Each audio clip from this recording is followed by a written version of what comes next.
Good morning জয়নিতাই সুপ্রভাত বন্ধুরা। সকাল সকালে আবার একটা নতুন ব্লগ নিয়ে হাজির হয়ে গেছি। আজকে হচ্ছে বৃহস্পতিবার আর মেয়েদের স্কুলে দিয়ে চলে এসেছি। ছোটো মেয়ের পরীক্ষা শেষ হয়ে ওই 1 জানুয়ারি ছুটি ছিল, তারপর থেকে আবার স্কুল খুলে গেছে, তো স্কুলে ওদের দিয়ে আসলাম। এসে আজকের আবার প্রথম বছরের প্রথম বৃহস্পতিবার পুজো, তো আসার পরে ফ্রেশ হলাম, ড্রেস চেঞ্জ করে এখন যাব ঠাকুর পুজো করতে। উপর নিচ করে যেতে যেতে অনেক সময় হয়ে যায়, তারপরে এসে বড়মশাইয়ের আমি ব্রেকফাস্ট করব। চলো আগে তাহলে পুজোটা করে আসি, দেরি হয়ে যাবে। এখন বাজে 8:30, পুজো করে আসতে আসতে আবার দেরি হয়ে যাবে, আবার রান্নাবান্না করব। আবার বড়মশাই একটু ক্যান্টিনে যাবে, একদম বাজার সব শেষ হয়ে গেছে, দুধ শেষ হয়ে গেছে।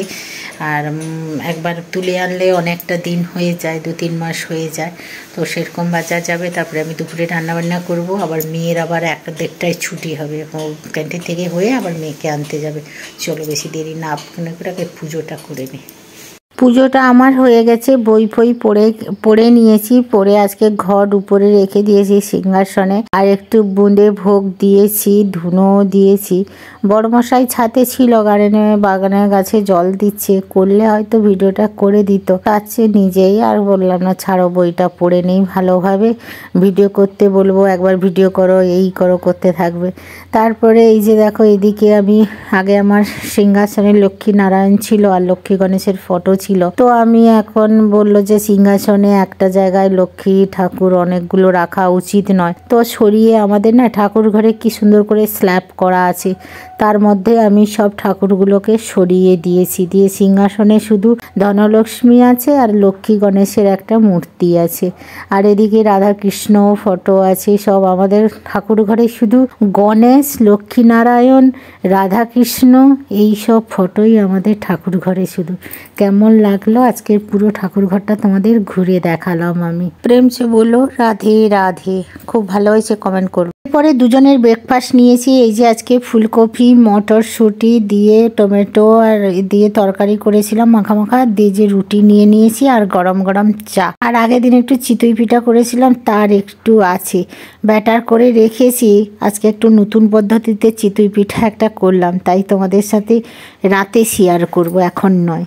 সকালে ব্রেকফাস্টটা হয়ে গেছে। বড়মশাই গেল একটু ক্যান্টিনে জিনিসপত্র আনতে, দুধ ফুধগুলো বাড়ন্ত হয়েছে, লবণ আনতে হবে, টুকিটাকি জিনিস আনতে হবে, আর ওদিক দিয়ে ছোটো মেয়েকেও নিতে হবে। তো তাড়াতাড়িও বেরিয়ে গেল, 11:30টার দিকে বেরিয়ে গেল, বলে যদি লেট হয়ে যায় তো মেয়েকে নিয়ে তারপরে বাড়ি ফিরবে।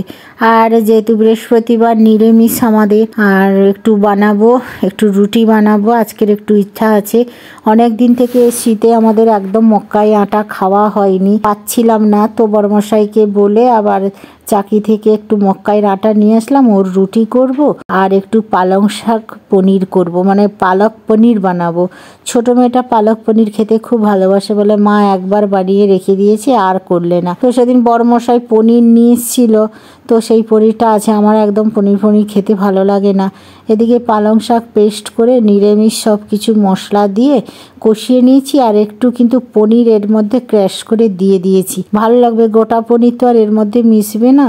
আর দেখো কত সুন্দর কালারও হয়ে আছে। আর পনিরটাকে লবণ হলুদ লঙ্কার গুঁড়ো দিয়ে ভেজে গরম জলে ভিজিয়ে চাপা দিয়ে রেখেছি। আজকের একটু বানাবো মক্কাই সত্তু পরাঠা, সত্তুর পুর দিয়ে মক্কাই রুটি বানাবো। মক্কা রুটি করতে না সত্যি কালঘাম ছুটে যায়, কারণ মক্কা আটা মানে বেশি ফেটে যায়। আর সত্তুতে দেখো কাঁচা লঙ্কা আর ধনেপাতা, একটু জিরে পাউডার, আচার ফাঁচার দিয়ে সুন্দর করে মাখিয়ে হিং দিয়ে রেডি করেছি। আর এদিকে দেখো মক্কার আটাটাকেও রেডি করে পুর একটা একটা করে ভরে দিয়েছি, ফেটে যায় এমন, মানে খুব কষ্ট করে বানাতে হয়। প্রথমটা থেকে যে একদম তুলতে গেলেই হয়তো বেলা হলো, তুলতে গেলেই ফেটে যাবে, এই জন্য খুব হালকা হাতে এটাকে মানে বেলতে হয়। আর এদিকে দেখো বড়মশাই ছোট মেয়েকে নিয়েও চলে এসছে, এখন বাজে পুরো 1:30টার উপর 2টো হয়ে গেছে। আর বড়মশাই এসে এই যে সব ডালছে। আর ছোটো মেয়ে না এই ক্যান্টিনের জিনিসগুলো গুছাতে খুব ভালোবাসে, ও ফ্রেশ হয়ে এসে বলে আমি গুছাবো। যে দুধ লবণ অনেক কিছু বাজার করে এনেছে, তো এটা অনেক দিন হয়ে যাবে। আমাদের দুধটা না খুব লাগে, কারণ আমাদের চাটা হয়, কফিটা হয় প্রচুর, এই যে একটু vanish, liquid, sauce, good night মেয়ে ঢেলে দিয়েছিল, ভিতরে কাঁচের বোতল ছিল বলে বুঝতে পারেনি, বিস্কিট, ধূপবাতি, এইসব গুড নাইট এইগুলো নিয়ে এসে এখন এই ব্যারাকপুরে প্রচুর মশা।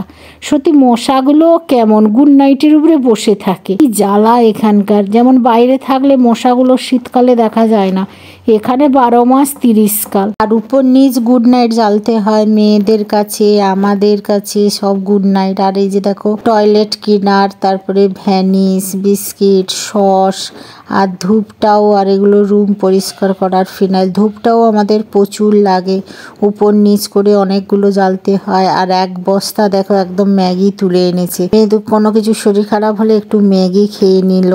আর এই যে ব্ল্যাক সল্ট, তারপরে স্যুপ ঠান্ডা পড়েছে বলে তার বাবা চিকেন স্যুপ আর এমনি নরের স্যুপ, ভেজ স্যুপ নিয়ে হাজির হয়ে গেছে। ভিমবার সাবান আর নমকিন, কলগেট আছে বাড়িতে, তাও সাবান, ভিমবার সাবানটা ছিল না বাড়িতে, বাড়ন্ত হয়ে গেছিল। এইসব ক্যান্টিনের মাসকাবাড়ি বাজার তুলে নিয়ে চলে এসছে বড়মশাই। এবার বড়মশাইকে খাবারটা দিয়ে দিয়েছি, ও বলছে কি বানিয়েছো আমার জন্য, পনিরটা অন্য কিছু ভাবে বানানো। ছোট মেয়ে পালক পনির খেতে চায়, এই পরোটার সাথে শস্য শাক ভালো লাগে, কিন্তু পালক পনির দিয়েও ভালো টেস্টি লাগে। আর এখন আমি সন্ধ্যা দিতে যাচ্ছি। সন্ধ্যার নিচে আগে তুলসী তলায় ধূপ দিয়ে, নিচে রান্নাঘরে ওখানে পান গাছ আছে, সব জায়গায় ধূপ দিয়ে, মেন দরজার কাছে ধূপ দিয়ে, আর উনুনের কাছে মানে আমি ওভেনের কাছে একটা করে প্রদীপ জেলে দিই।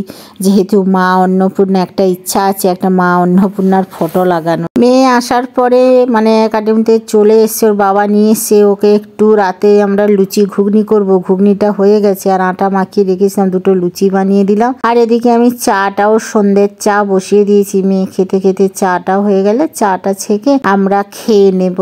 আর আমি বলেছিলাম না সকালে যে চিতই পিঠার জন্য আমি ব্যাটারটা রেডি করে রেখেছিলাম, আজকে একটু অন্য পদ্ধতিতে করলাম, বেশি করিনি, এই যে 4-5টা হবে ট্রাই করার জন্য। এই যে কড়াইতে একটা আছে এখনো, আর খুব সুন্দরভাবে উঠেছে। আর ঘুগনি আর চানাচুর দিয়ে চায়ের সাথে এটা খাবো সবাই মিলে ভাগ করে, মানে আমরা 3 জন ভাগ করে খাবো। এখন রাত্রি 10টা বাজে, আমি রাতে ডিনার বানাবো, চলে এসছি।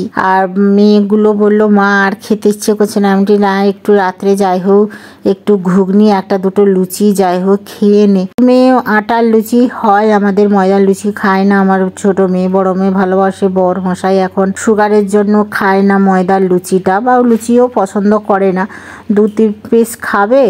আর ঘুগনি মুড়ি হয় যা হয় খাবো। চলো আগে আমি আটাটাকে নেচি করে এই যে করে নিয়েছি, বেশি করলাম না, হিসাবে তোমরা দেখতে পারো যে কটা লুচি, একটু বড় বড় হবে করে আমরা সন্ধ্যের সময় আমি আগে না ঘুগনিটা করে নিয়েছিলাম, কারণ তরকারিটা করা থাকলে আটাটা মাখিয়ে রাখলে না রাত্রে করতে ইচ্ছে হয়, না হলে না এগুলো সব আবার করলে না একদম ইচ্ছে করে না। সূর্য ডুবে গেলে আমার আর কোনো কাজ করতে ইচ্ছে করে না। ওই চিতই পিঠার ব্যাটারটা রেডি করা ছিল বলে 2-4টে ট্রাই করলাম একটু অন্য পদ্ধতি, তো রেসিপিটা যখন শেয়ার করব দেখবে। এই দেখো লুচিটা বানিয়ে নিয়েছি, আর এই ননস্টিক কড়াইতে রেখেছি, কারণ আটাতে খুব তেল ধরে, তাই তেলটাকে একটু ঝরানোর জন্য। আর এই যে দেখো আমাদের ঘুগনি, আলু ছাড়া পেঁপে দিয়ে ঘুগনি হয়, যে বাটিতে আমি দিয়ে দিলাম 2 মেয়েকে। ও বললো বেশি দিও না, এই যে 2 মেয়েকে দিয়ে দিয়েছি, একসঙ্গে ওরা নিয়ে টিভি দেখতে দেখতে খেয়ে নেবে। একটা লেবু দিয়েছি, চুপড়িয়ে খেয়ে নেবে। আর এদিকে বড়মশাইকেও খেতে দিয়ে দিয়েছি, আর 2টো চিতই পিঠা দিয়েছি। তাহলে আজকের কেমন লাগলো সারাদিনের ব্লগটা কমেন্ট করে অবশ্যই জানাবে।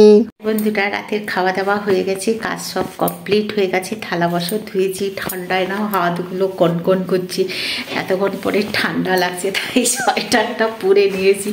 অনেকক্ষণ ঠান্ডা জলে ছিলাম না, তারপরে হাত পা ধুয়ে আসার পরে পুরো কাঁপছে। একটু চলো ভিডিওটা এন্ডিং করে তারপরে কি করব, মেয়েরা পড়াশোনা করছে, ওদের তো শুতে শুতে সেই 1টা-1.5টা হয়ে যায়, ততক্ষণ আমি ওদের এসে ব্ল্যাঙ্কেটে ঢুকে যাব। কারণ না নিচে আমার তার ওয়াইফাই ধরতে চায় না, ওই নিচের রুমটায় আমার ওয়াইফাই ধরে না, সবার ধরে আমার ধরে না। আমি এই জন্য উপরে এসি, খাওয়ার পরে এসে একটু ফোন দেখার জন্য মেয়েদের কাছে চলে আসি, একটু লেপের মধ্যে ঢুকে যাব। প্রচুর কাঁপুনি হচ্ছে, ঠান্ডা, মানে অত ঠান্ডা নেই কিন্তু জলে অনেকক্ষণ কাজ করেছি তো যার জন্য ঠান্ডা লাগছে। তাহলে আজকে সারাদিনের ব্লগটা তোমাদের কেমন লাগলো অবশ্যই কমেন্ট করে জানাবে। আর সত্যি বলছি মক্কাইয়ের পরোটা করি তেমন করলে ভালো ছিল, তাহলে এতটা কষ্ট হতো না। সে গরমে করার জন্য জন্য সে আরও একদম নরম হয়ে গেছে। কি কষ্টে বানিয়েছি খুব, কিন্তু খেতে ভালো লাগে। আর এবছর এখনও শ্বশুর শাক খাওয়া হয়নি, বাজার নিজে যেতে পারছি না, ওই সকালবেলা যাই তো শ্বশুর শাকটা পাচ্ছি না, তো গার্ডেনে ফেলেছি, শ্বশুর টবে ফেলেছি, তাড়াতাড়ি গাছ হয়ে যাবে। ভাবছি গতকাল মেয়েকে স্কুলে নেওয়ার সময় আসার পথে এক বাজারে ঢুকবো, একটা বাজারে একদম ব্যারাকপুরের কাছে বুড়ি বাজার আছে বলে, তো ওইখানে একটা বাজারে শাক, প্রচুর শাক ওঠে, তো দেখবো ওইটা শাক, তখন আনলে তোমাদের দেখাবো। শ্বশুর শাক খেতে খুব ভালো লাগে, আর মক্কাই রুটির সাথে বেশ জমে ভালো। বাইরে যখন থাকতাম প্রচুর খেতাম। তাহলে আজকের আমার বৃহস্পতিবারের, বছরের প্রথম বৃহস্পতিবার কেমন লাগলো সারাদিন কমেন্ট করে অবশ্যই জানাবে। চলো আর বেশি কথা বলবো না, আমাকে ব্ল্যাঙ্কেটের ভিতরে ঢুকবো, তারপরে পরের দিন দেখা হবে। তাহলে আজকের মতন tata, bye bye, good night, শুভরাত্রি, রাধে।